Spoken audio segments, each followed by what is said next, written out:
আর দোয়া করার সময় জায়গাগুলো বুঝে দোয়া করতে হবে, যে কখন কিভাবে দোয়া করলে দোয়াগুলো কবুল হবে। প্রথম কথা হচ্ছে যে দোয়া করার আগে আল্লাহ ভাবে সূরা ফাতিহা পড়ে নিতে পারেন একবার। দোয়া করার শুরুতে আপনি দরুদ পড়বেন, দরুদের ফলে দোয়া কবুল হয়। দরুদ না পড়লে দোয়াটা আসমানে গিয়ে ঝুলে থাকে, উঠিয়ে নেওয়া হয় না।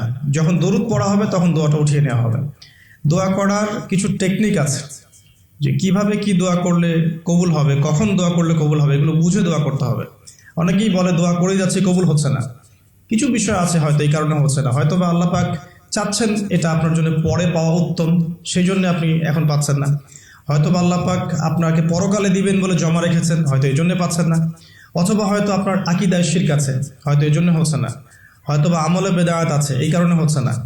অথবা আপনার রিজিকে কোনো হারাম কিছু আছে, মেবি এই কারণে আপনার দোয়া কবুল হচ্ছে না। অথবা আপনি তাড়াহুড়া করছেন।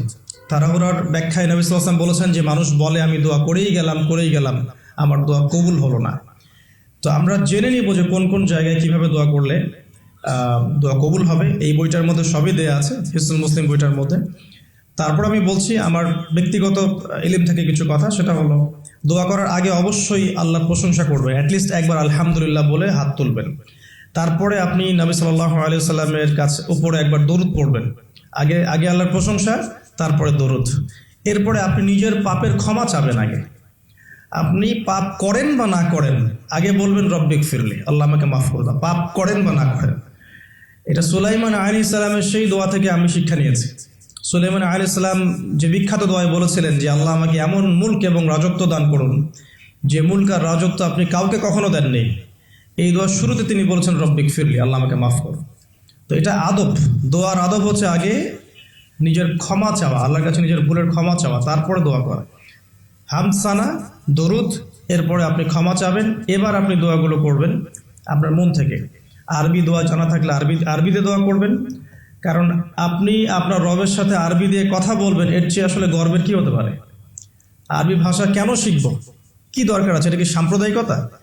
আল্লাহ রাব্বুল আলামিনের আল্লাহ পাক যে ভাষায় কোরআন নাজিল করেছেন, আল্লাহ পাক যে ভাষায় কথা বলেছেন কোরআনে, সেই ভাষায় আমি আল্লাহর সাথে কথা বলছি, এর চেয়ে গর্বের কি আছে আমার জন্য? আরবি কেন শিখছি, কেন শিখবো? এই ভাষা দিয়ে আমি আল্লাহর সাথে কথা বলবো।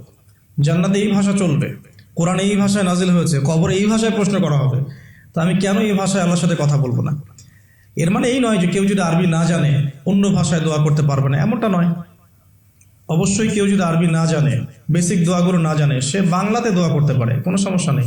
ইংরেজিতে দোয়া করতে পারে, উর্দু দিয়ে দোয়া করতে পারে। ভাষাগত পার্থক্য আল্লাহর কাছে নেই, তবে আরবির মর্যাদা আছে। আর এটা আমার কাছে গর্বের বিষয় মনে হয় যে আমি আরবি দিয়ে আমার রবের সাথে কথা বলতে পারছি, আমি আরবি দিয়ে কথা বলছি। এবং আরবি দিয়ে দোয়ার ক্ষেত্রে আপনি এত এত ভালো করে মনের ভাব প্রকাশ করতে পারবেন অল্প শব্দে, যেটা হয়তো অন্য কোনো জায়গায় সম্ভব নয়।